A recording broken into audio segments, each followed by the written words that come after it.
Let me show you my countryside through these old headlights. We can take this road as far as you want to go. I'll show you how a country mile can take us all night. Feeling higher than a bull's tail up an old dirt road. I ain't gonna run or hide. We can let the fire burn wild. That's just my countryside. Hey you guys, welcome back. So this video was prompted because I was just in there watching a video and they were talking about, number one, their gardens not producing as much of growth as they should be by now, which I'm facing, and also that they are not quite as green or lush as they should be as well by now.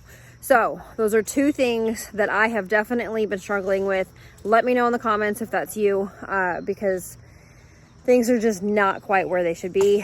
And after all of the years, I mean, it's not like I'm a professional. You never reach that like profesh level. But after 10 years plus of gardening, I definitely know that we should be further along than we are. But I also wanted to show you the two different options of growing out here in the garden where it is just exposed to the sun and all of the elements, but then also growing inside the high tunnel. So I have two things to compare, the outside versus inside the high tunnel, and we're gonna be comparing tomatoes. What's up, girls? Hi. Hi, Peachy. Hi, Ginger. Had to say hi to my girls first. Okay, so we're out here in the garden, and many of you have been following me for quite a while, and you remember that I had all different walkways going all different directions in here. I had some going this way and some going that way, and they were rectangles and squares. And at the beginning of this year, I made it so that everything kind of matched and followed in suit with the drip lines. So you can see here, the darker wood chips is the walkway, and on here is the actual beds, and they run down that way. But as you can see here, I mean, they're not doing terrible, but I've had really slow germination and growth on the cucumbers down here at the base throughout the entire garden. And the tomatoes are just, granted, they had some flowers that were wanting to put on, and I picked those off. And they're putting on some, like here, you can see that they are definitely putting on tomatoes there, but they're just not quite coming in like they should. Even like the lettuce here, there's little baby lettuces there. They're just not producing the way that they should be. So same thing here with the peppers. They just don't have that color. They're a little bit more like yellow. Granted, we've had quite a bit of rain here in North Carolina, so that could definitely be part of it. But by now I would expect it to just be bigger, and things are just not moving along like they should. Here's the other side. That's my comfrey. That is like a perennial, so that just comes back on its own. Some of these onions here are doing pretty good. It's got like that girth on the bottom there. They're just now hitting this point where they're wanting to grow bigger. Again, the cucumbers are just not quite as big as they should be. These I planted along the bottom a long time ago, like several weeks, and that's all that I've gotten off of those. So I don't know. I'm just not happy with it at all. And here we have finally some decent growth on the kale. I think this is remnants of that rabbit that was in here. We actually had to trap it and move it to a different location. Drove like 20 miles because they said that if they didn't drive far, then it would just come back. So here's the celery. It's just now starting to kind of take off a little bit, but it took it a really long time. We've got some tomatillos here.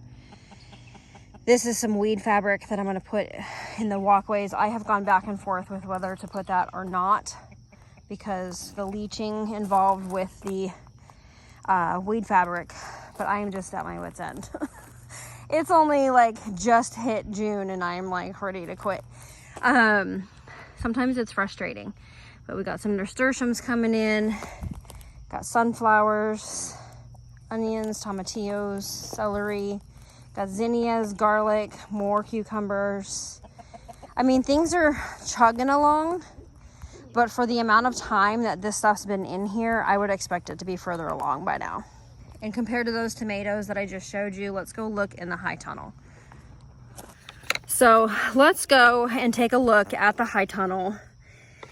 It is significantly more. I don't know if you guys saw the short that I posted about like the most growth that I've seen on tomato plants specifically.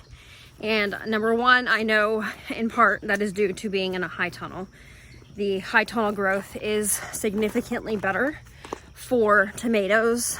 I think it's gonna go across the board, but definitely so far as what I've experienced is tomatoes for sure. Okay, so here are the tomato plants. You can see there is a ginormous difference. Literally, I started those tomato plants out in the garden the same time I started these ones, and I planted them the same time as these ones. So again, huge difference between high tunnel growing and outdoor growing as far as tomato plants for sure. So what could be going on? Number one, it could be that the tunnel obviously has higher temperatures, right? So it has more of that greenhouse effect. Number two, because of that greenhouse effect, the soil temperature is going to be a lot warmer as well. The compost that I used is the exact same compost. The being out in the elements with the garden tomatoes, they're exposed to the air, they're exposed to any chemicals within the air, those types of things, which can inhibit growth for sure. The sun stress that can happen, which we did have some higher temperatures here in North Carolina, but still not much different. And it's really not that hot. So I don't know about you guys, but I would definitely have to say that the high tunnel growth is definitely better.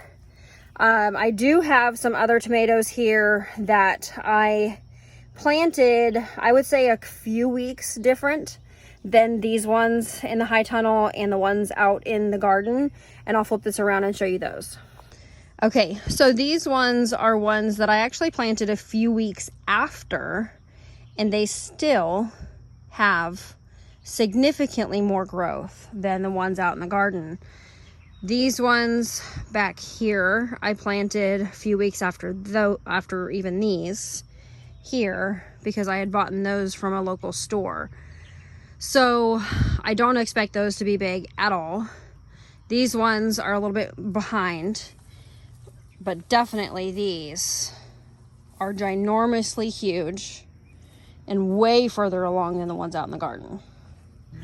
I've gone back and forth with should we be buying a bigger high tunnel so that we can expand our tunnel operation, or should we be putting our resources toward doing landscape fabric over the entire front half of our garden and then doing raised beds, because I will not plant directly into weed fabric because of the leaching that I mentioned.